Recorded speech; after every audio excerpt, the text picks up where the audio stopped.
stranka v nadaljevanju pomenila pravega igralca v desni sredini. Mi gremo zelo optimistično naprej, ne samo, da bomo vstopili v parlament, ampak bomo igrali eno od glavnih vlog na desni sredini. Zelo ostro ste bili danes do marsikoga z govornico, tudi do izstopov, tudi do nove stranke.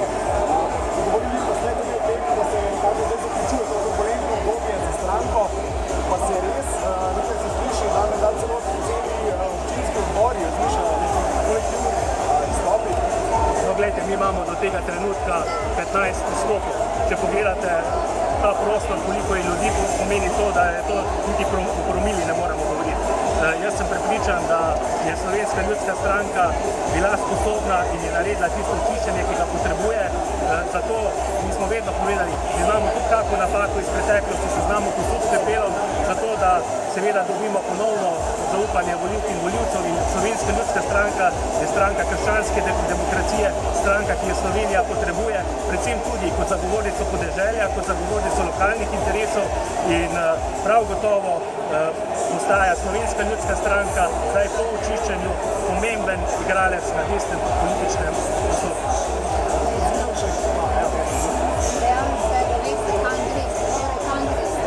Mi gremo po zaupanje Slovenkam in Slovencem, državljankam in državljanom, mi gremo seveda v parlament, mi gremo zato, ne zato, ker bi mi želeli biti v parlamentu, ampak zato, ker vemo, znamo in zmoremo, imamo program dobrega gospodarja, zato da bodo slovenski državljanke in državljani živeli v dostojni državi, kjer se ne bojo rabili neko bati za svojo ekonomsko in sicersko varnost.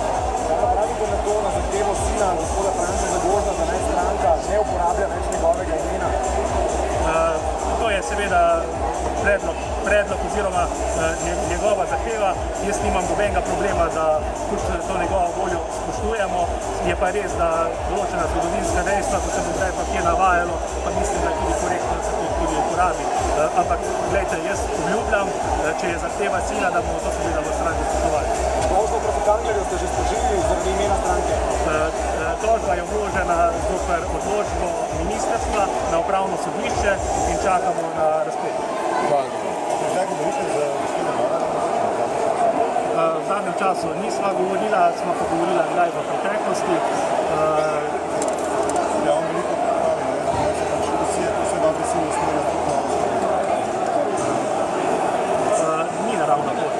Naravna pot je Slovenska ljudska stranka kot najmočnejša sila, ki je v bistvu zmogla tudi generacijski premik, zmogla je svoje notranje očiščenje in jaz sem res verjamem v to, tudi čutim tudi podporo ne samo v Slovenski ljudski stranki, ampak če povem na ulici pri ljudeh, da smo na pravi poti, da so si to ljudje želeli in kot sem rekel, s Slovenske ljudske stranke je snet kamen za vratom in Slovenska ljudska stranka z optimizmom zre v prihodnost, pa ne za svojo prihodnost, ampak zato, ker zna, zmore, ima dober program in bo lahko naredila za Slovenijo tisto, kar Slovenija tudi v tem trenutku in v bodočnosti potrebuje.